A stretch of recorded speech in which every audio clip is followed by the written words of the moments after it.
시청자 여러분 안녕하십니까. 1월 2일 JTBC 아침엔을 시작합니다. 먼저 오늘 아침 주요 뉴스입니다. 윤석열 대통령이 관저 앞에서 탄핵 반대 시위 중인 지지자들에게 편지를 보냈습니다. 실시간 생중계 유튜브를 통해 보고 있다며 자유민주주의 헌정 질서를 지키기 위해 많이 나와 수고해줘서 감사하다고 했습니다. 공수처가 윤 대통령의 체포 시기를 고심하고 있습니다. 영장 기한은 오는 6일까지지만 이르면 오늘 체포영장을 집행할 가능성도 있습니다. 오동훈 공수처장은 원칙을 강조하면서도 대통령에 대한 예우는 갖추겠다면서 협조를 요청했습니다. 새로 선임된 정계선 조한창 헌법재판관이 오늘 취임식을 갖고 본격적으로 업무를 시작합니다. 8인 체제로 심판 정족수 논란이 해소되면서 윤 대통령 탄핵 심판 절차가 탄력을 받을 걸로 보입니다. 2025년 첫날 지구촌 곳곳에서 새해를 축하하는 축포가 울려 퍼졌습니다. 하지만 가자 지구와 우크라이나에선 폭격이 이어지면서 수십 명이 다쳤습니다. 윤석열 대통령이 관저 앞에서 탄핵 반대 시위 중인 지지자들에게 편지를 보냈습니다. 유튜브를 통해 보고 있다며 끝까지 싸우겠다고 했습니다. 고무된 지지자들은 철야 집회를 이어가고 있는데 체포영장 집행을 앞두고 긴장이 커지고 있습니다. 공다솜 기자입니다. 윤석열 대통령이 관저 앞 탄핵을 반대하는 시위대에게 보낸 편지입니다.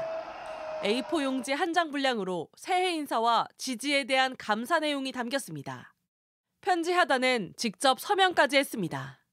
윤 대통령은 시위대에 자유민주주의의 헌정 질서를 지키기 위해 많이 나와 수고해줘서 감사하다고 적었습니다. 실시간 생중계 유튜브를 통해 보고 있다고도 했습니다. 이어 반국가 세력의 준동으로 대한민국이 위험하다며 나라를 지키기 위해 끝까지 싸우겠다고 강조했습니다. 그러면서 국가나 당이 아닌 국민이 주인인 자유민주주의는 반드시 승리한다며 더 힘을 내자고 시위대를 응원했습니다. 편지는 윤 대통령식 인사를 통해 어제 저녁 7시 반쯤 시위대에 전달됐습니다. 탄핵 반대 시위대는 윤 대통령에 대한 체포영장 집행을 막겠다고 모여들었습니다. 결국 지지자들을 부추겨 공권력에 대항하겠다는 취지로 해석될 수밖에 없습니다. 더불어민주당은 곧장 대단히 부적절하다고 비판했습니다. 조승래 수석대변인은 윤 대통령이 여전히 망상에서 벗어나지 못하고 내란을 꾀하고 있다고 지적했습니다. 국회와 법원, 검찰과 헌재를 다 부정한 위험한 폭주를 계속하려 한다며 하루빨리 체포해야 한다고 강조했습니다. 개혁신당 이준석 의원도 유튜브로 아직 세상을 보고 있는 게 믿기지 않는다며 즉각 하야하라고 촉구했습니다.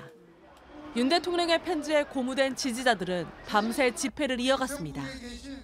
특히 윤 대통령이 끝까지 싸우자는 메시지를 보낸 만큼 지지자들이 체포영장 집행을 물리적으로 막을 가능성도 커져 관저 근처에 긴장이 커지고 있습니다. JTBC 공다솜입니다. 지금 대통령 관저 앞엔 폭력이 난무합니다. 극우 유튜버들이 몰려들며 취재진과 경찰을 밀치고 과격한 말들을 쏟아냈고 윤 대통령 지지자들은 차들을 멈춰 세우며 검문 검색까지 했습니다. 이은진 기자입니다.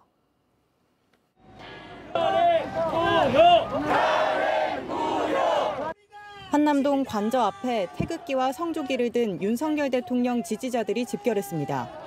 경찰 추산 4천여 명, 차선 2개를 막고 세워진 연단 위에선 과격한 발언이 이어졌습니다. 화살은 헌법재판관 2명을 임명한 최상목 대통령 권한대행을 향했습니다. 이 인간을 어떻게 해야 되겠습니까, 여러분? 죽여라! 지지자들은 환호했고 곳곳에선 돌발 행동이 계속됐습니다.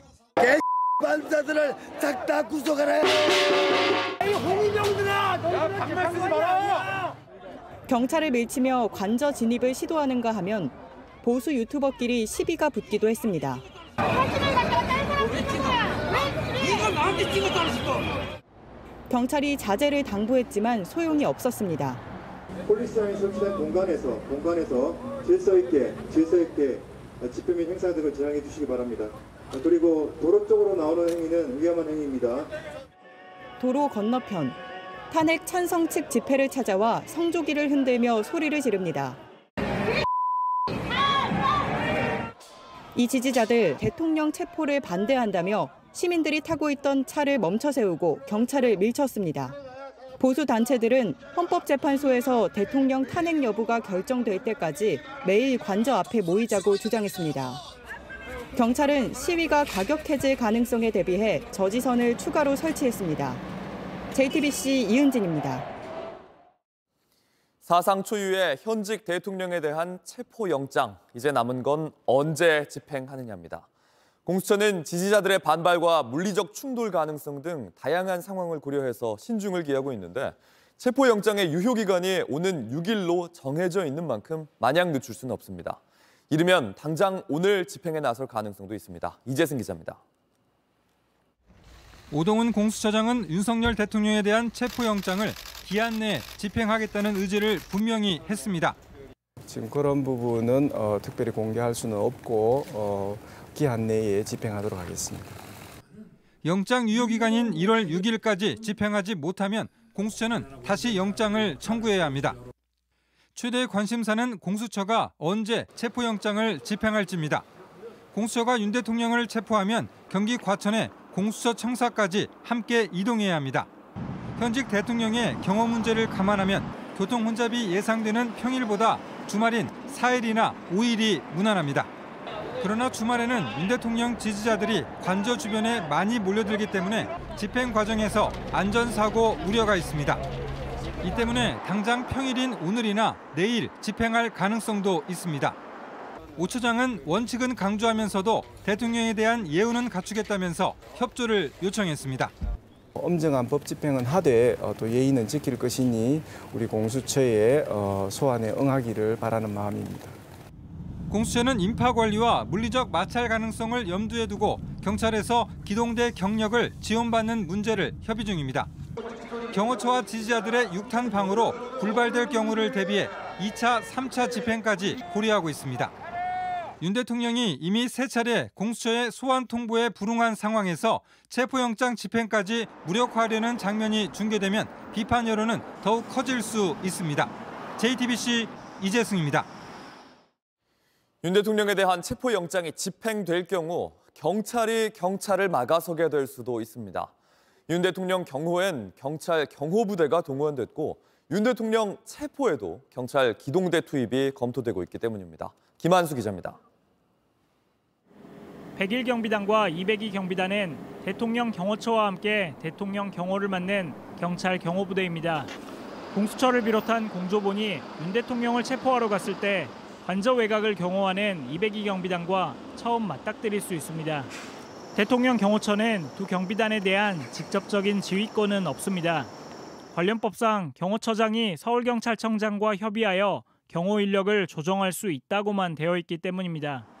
대통령 경호처가 대통령 체포를 막으라고 경찰 경비단에게 지시할 권한도 없고 경비단이 따를 의무도 없는 겁니다. 경찰 관계자는 101과 202 경비단은 서울경찰청장 지휘 감독을 받는 엄연한 경찰 조직이라고 했습니다. 또 다른 경찰 관계자는 두 경비단 경찰들이 같은 경찰의 영장 집행을 막아설 수 있겠느냐고 했습니다. 전문가들도 같은 의견을 내놨습니다. 서울경찰서 소속이니까 지휘권이 그쪽에 있는 거죠. 협조를 해야 되는 거니까. 협조는 자발적으로 해주는 거지 강제성이 있는 건 아니거든요. 자칫 경호처와 함께 체포영장 집행을 막았다간 형사처벌을 받을 수도 있습니다. 공조본의 영장 집행을 방해하면 그 자체가 또 같이 집단으로 방해하면 특수공무집행 방해가 되니까. 경호처가 경찰에 영장 집행을 막아달라고 협조 요청을 할 경우 서울경찰청장 대행과 두 경비단장이 판단하게 됩니다. 황세영 101 경비단장은 윤 대통령과 김용현 전 장관과 같은 충암고 출신입니다. JTBC 김한수입니다. 새로 선임된 2명의 헌법재판관이 오늘부터 본격적으로 업무를 시작합니다. 이제 8인 체제가 되면서 탄핵 심판에 대한 심리 요건을 충족하게 됐는데요. 헌재는 오는 4월 재판관 2명이 퇴임하기 전에 윤 대통령에 대한 탄핵 심판 결과를 낼 전망입니다. 조민준 기자입니다. 새로 임명된 정계선 조한창 신임 재판관이 오늘 취임식을 하고 본격 업무에 들어갑니다. 이로써 헌재는 6인 체제에서 벗어나 8인 체제가 됐습니다. 아직 재판관 1명 자리가 비어 있지만 그동안 문제로 지적돼 온 심판 정족수 논란이 해소된 겁니다. 헌재는 그동안 심판 정족수 7인 조항을 한시적으로 효력을 중지해 6인 체제로 심리를 진행해 왔습니다. 지금 6인 체제의 불완전한 합의체입니다. 절차상 문제는 없지만 6인 체제로 중요 사건 결정에 부담을 느낀 것은 사실입니다. 헌재는 그동안 재판관 6명이 심리 자체는 할 수 있지만 결정까지 내릴 수 있는지는 확정하지 못했습니다. 실제 헌재법 23조는 재판부는 7명 이상의 출석으로 사건을 심리한다고 돼 있습니다. 탄핵은 6명 이상이 찬성해야 결정됩니다. 윤 대통령 측은 탄핵 절차가 시작되자 정족수 부족을 문제 삼았습니다. 결국 8인 체제가 됨으로써 이 논란이 해소된 겁니다. 2017년 박근혜 전 대통령을 파면했을 때와 재판관 수가 같습니다. 결국 신뢰성과 정당성이 확보된 만큼 내란죄 피의자로 탄핵 소추된 윤 대통령에 대한 심판도 속도를 낼 것으로 보입니다. 헌재는 다른 사건에 앞서 대통령 탄핵 심판을 최우선 처리한다는 방침입니다. 내부적으론 오는 4월 이전에 탄핵 심판이 마무리될 거란 예측이 나옵니다. 오는 4월 18일 문영배 이미선 재판관이 퇴임하는 만큼 다시 6인 체제가 되기 전까지 심판을 마무리하는 겁니다. 다만 만약 퇴임 전까지 탄핵 심판이 마무리되지 못하면 최상목 권한대행 체제에서 새로운 헌법재판관 충원은 불가능한 만큼 더 큰 혼란이 불가피하다는 우려도 나옵니다. JTBC 조민주입니다. 제주항공 여객기 참사 희생자 가운데 4명의 첫 발인이 오늘 이루어집니다. 앞서 지난달 30일 광주의 장례식장으로 옮겨진 한국인 희생자 3명과 태국인 희생자 등 4명에 대한 장례식이 마무리되면서 첫 발인이 오늘 엄수됩니다. 현재 희생자 179명 전원에 대한 신원 확인은 마무리됐고 오늘 중으로 DNA 확인 절차가 끝나면 희생자 대부분이 가족에게 인도될 예정입니다. 광주와 전남 등 자치단체는 원활한 장례 진행을 위해 지역 장례식장 100여 곳을 확보해 둔 상태입니다. 온라인에서 화제가 된 뉴스, 화제가 될 뉴스를 골라 전해드립니다. 아침엔 소시에픽입니다. 미국 라스베이거스의 트럼프 호텔 앞에서 테슬라 차량이 폭발했습니다. 경찰은 화재의 원인을 조사하고 있습니다. 새해 첫날 호텔 앞에 선 테슬라의 사이버 트럭 차량이 폭발하더니 곧장 불길에 휩싸였습니다. 소셜미디어 X엔 폭발의 목격자라고 밝힌 이용자가 영상과 함께 상황을 설명했습니다.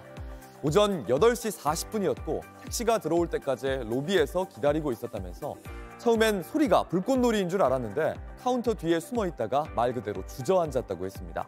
폭탄일지도 모른다는 생각에 두려웠고 운전자를 확인하지는 못했다고도 했습니다. 외신에 따르면 운전자가 발렛 구역에 차량을 주차한 뒤 차가 폭발했는데 운전자 1명이 숨지고 7명이 다쳤습니다. 트럼프 당선인의 차남 에릭 트럼프는 손님과 직원의 안전이 최우선이며 법 집행기관의 신속한 대응에 감사한다는 입장을 냈습니다. 사고 차량인 테슬라의 CEO 일론 머스크는 트럼프 행정부의 정부효율부 수장입니다. 경찰 당국은 폭발 사고가 테러일 가능성을 두고 수사하는 중입니다. 12.3 내란 사태 당일 밤 군용 차량을 막아선 한 청년의 영상이 화제가 됐습니다. 이재명 민주당 대표가 꼭 찾아달라고 말하기도 했는데 당사자인 김동현 씨를 직접 인터뷰했습니다. 사실 제가 뛰어서 막기만 하면 누구든지 붙어줄 거라고 믿었던 것 같아요. 그래서 일단은 빨리 가서 막아야겠다. 그래서 뛰어가서 막았습니다. 직장인 동현 씨는 퇴근 후에 집에 돌아가다가 계엄 소식을 들었습니다. 계엄입니다. 오늘을 막아야 됩니다. 오늘이 고비입니다. 국회를 모여주십시오. 이런 거를 아마 그 까치산역에서 고성방 가듯이 이렇게 혼자서 외쳤던 것 같아요. 고양이 아키와 우주가 먹일 일주일치 사료를 부어두곤 친구들에게 부탁에 당부도 했습니다. 곧장 돌아오지 못할지도 모른다는 생각 때문이었습니다. 혹시나 이제 체포되거나 못 돌아올 수도 있으니까 만약에 경우에 좀 봐달라고. 동현 씨는 그날 새벽 5시까지 거리를 지켰고 일주일 동안은 퇴근한 뒤에도 국회 앞으로 나갔습니다. 저희는 그러니까 사실은 세월호나 이태원 참사를 경험했잖아요. 제가 군대 가기 직전에 사실은 몇 주 전에 세월호 참사가 터졌고 우리는 그 침몰하는 것들을 봤고 국가가 우리를 구하지 않는 것들을 사실은 감각을 하고 경험했잖아요. 우리가 민주주의를 말해야 된다. 거리에서 민주주의가 있다는 것을 몸으로 보여줘야 된다. 과거 천안문 시위 앞 탱크맨이 떠올랐다며 감사하다는 반응도 이어졌는데요. 가분하다. 그분은 정말로 탱크 앞에서 그리고 정말 홀로 서 있었던 분이고 저는 그렇게 외롭지는 않았거든요. 그냥 모두가 함께 지킨 거다.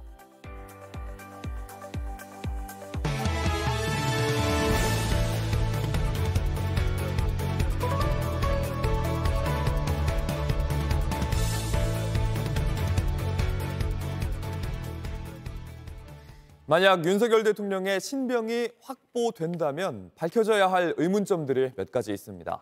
롯데리아 계엄 모의 때 정보사령관 출신의 민간인인 노상원 씨가 체포할 선관위 직원의 명단을 넘겼는데 외부에 공개되지 않은 선관위 직원들의 이름과 직책을 어떻게 확보할 수 있었는지 확인해야 합니다. 윤세민아 기자입니다. 정보사 정모대령은 롯데리아 계엄 모의에 앞선 지난해 11월 초 전 정보사령관인 노상원 씨가 보낸 문서를 전달받았습니다. A4 용지 10여 장 분량의 문서엔 선관위 직원 체포 작전에 대한 구체적인 지시와 자료가 담겨 있었습니다. 그중 부정선거와 관련된 선관위 직원이라고 적힌 명단엔 선관위 전산 직원 5명, 정보보호 직책 직원 2명, 선관위 산하기관인 여론조사 심의위원회 직원 23명 등 모두 30명의 이름이 담겼습니다. 정 대령은 최근 공수처 조사에서도 선관위 직원 30명의 이름은 노상원 전 사령관이 작성해 알려줬다고 진술했습니다. 그런데 노 씨가 외부에 공개되지도 않은 선관위 개별 직원들의 직책과 이름을 어떻게 확보할 수 있었는지는 아직 드러나지 않았습니다. 실제 선관위 홈페이지를 살펴보니 과장급 이상 간부 외에 실무 직원들의 이름은 공개돼 있지 않습니다. 부정선거 의혹을 수사하겠다며 노 씨 주도로 만든 수사 2단은 모두 현역 군인으로만 조직돼 있는데 선관위 직원 명단을 확보하는 데 있어서 군 외부의 조력을 받은 것 아니냐는 의혹이 나옵니다. 검찰이 수사 2단 결성에 가담한 국방부와 육군 장성들의 사무실과 주거지를 압수수색한 만큼 수사 과정에서 군 외부 조력 여부 등도 드러날 수 있을 걸로 보입니다. JTBC 윤세민입니다. 선관위를 점령하겠다는 노상원 씨의 구상에도 의문점이 많습니다. 그런데 노 씨는 정작 점령해야 할 부서가 어디에 있는지도 미리 파악하지 못한 상태였습니다.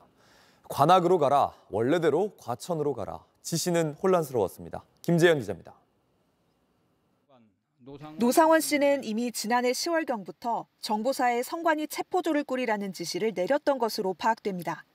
20명 불러서 대기시켰다고 했는데 명단 누가 작성했냐고요? 그 인원들이 선발을 했습니다. 체포조를 선발했던 정보사 정모대령은 노 씨와 문상호 사령관이 이들을 과천 중앙선관위로 보낼 거라고 여러 차례 언급했다고 했습니다.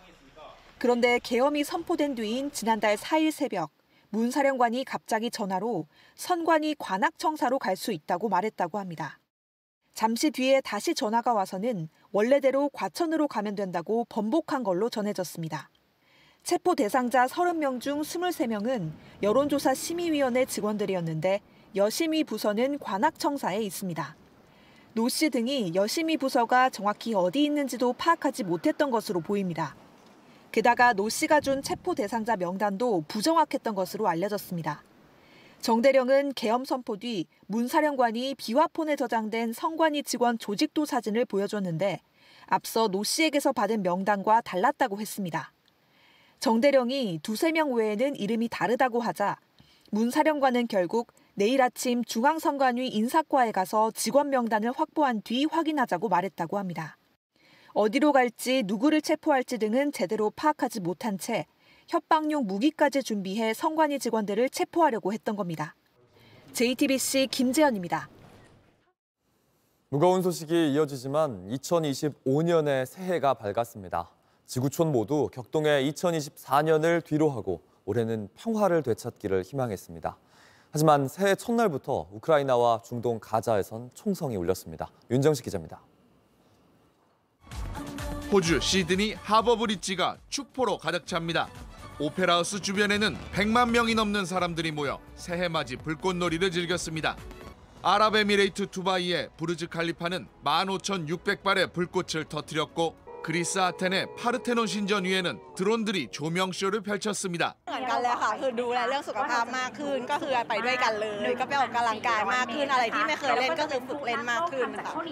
날이 밝고 어김없이 찾아온 새해 첫 해돋이. 역시 소원을 빌며 보게 됩니다. 去年はすごいいろいろ悲しいニュースとかやっぱ多かったんで、今年はそういうのがない、みんなが明るくニコニコして過ごせるような一年になってもらいたいなって思います。 각국 정상들도 신년사와 덕담 메시지를 전했습니다.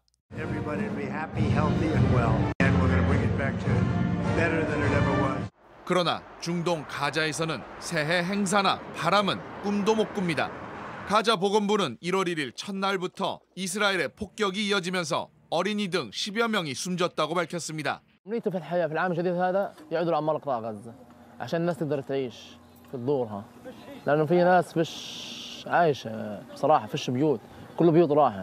전쟁에 지친 난민들은 밤새 내린 폭우로 몸을 가눌 곳도 찾기 어렵습니다. 총성이 멈추지 않는 우크라이나도 불안한 새해를 맞은 건 마찬가지입니다. 현지 언론들은 러시아군이 새해 첫날 드론과 미사일로 우크라이나 수도 키이우를 공격했다고 보도했습니다.